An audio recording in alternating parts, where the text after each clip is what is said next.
the American people have been dumbed down and intentionally misled, and great portions of our history. So that's Glenn Beck.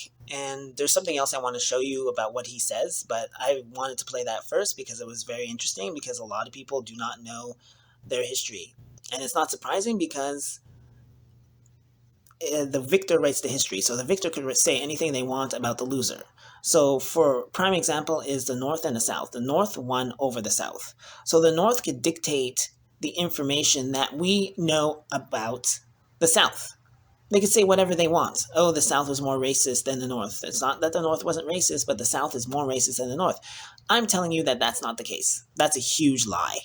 The South was far more friendlier to black people than the North.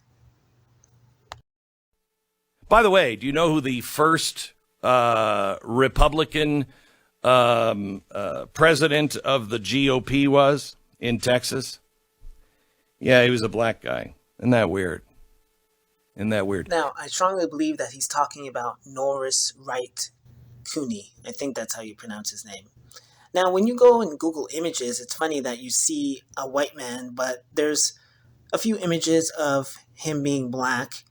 And I'm not surprised there's confusion because, they try to write us out of history. Black people didn't do anything besides being slaves, right? I mean, they play these games all the time with us. But black people were prominent in the Republican Party. After the Civil War, a whole bunch of black people got positions of power in the South, right? Not the North, the South. Well, isn't the South supposed to be more racist than the North? How is it that a whole bunch of black people got positions of power in the South? Well, because the Southerners were far more friendly to each other than the Northerners, okay? You could even look up the black codes. They would say freedmen, free Negroes, mulattoes. Why are they mentioning mulattoes? Because there's enough mulattoes in the South to mention, and that means that Caucasians and Negroes were definitely getting on with one another. And we know that white supremacists don't like being around black people, and definitely don't want to have children with them.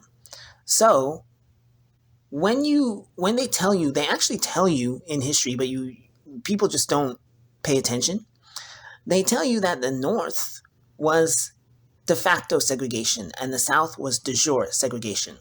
A few years after the war, they had to force the Southerners to separate by law. In the most racist society, they had to force the Southerners to separate by law. Don't you find that bizarre? So there's de facto segregation, which is custom, and de jure is by law. So which one is more racist? Well, it's the de facto segregation, of course. If you have to force Southerners to separate by law, that means that they were mingling before, and there's plenty of evidence that they were. So this was not the racist society like they claim. And when it comes to slavery, it's not that there weren't problems under slavery, but they're exaggerating about the problems. That's the thing. If you want to tell a lie, there has to be some truth in it. And yes, there were some slaves that were being abused, but the vast majority were not, because they were property. Property is valuable. Who goes around and damages and destroys their property? I ask people all the time, if you were a business owner, would you purposely damage and destroy your property?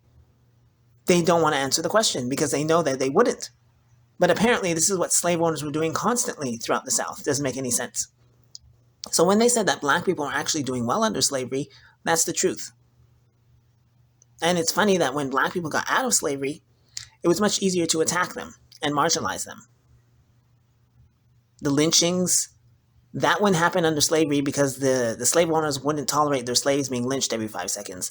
Black Wall Street, if Black Wall Street was a slave plantation, all those Caucasians would have been rounded up and executed, right? So black people actually were doing well in the South. Now, when the Northerners came down, they won. They had to reconstruct the South in their image. No doubt about it, the North and the South had different cultures. So the North won. They had to make the South like the North. It was not. It took some time, but eventually they did it. Okay? And then all of a sudden, the South is deemed as the most racist society because they won. They say whatever they want to say about the South, and they mislead people into thinking that the South was so racist when it really wasn't. It was really the North that was more racist than the South. They eventually made the South racist. But before that, before they got their hooks into the South, it wasn't like that.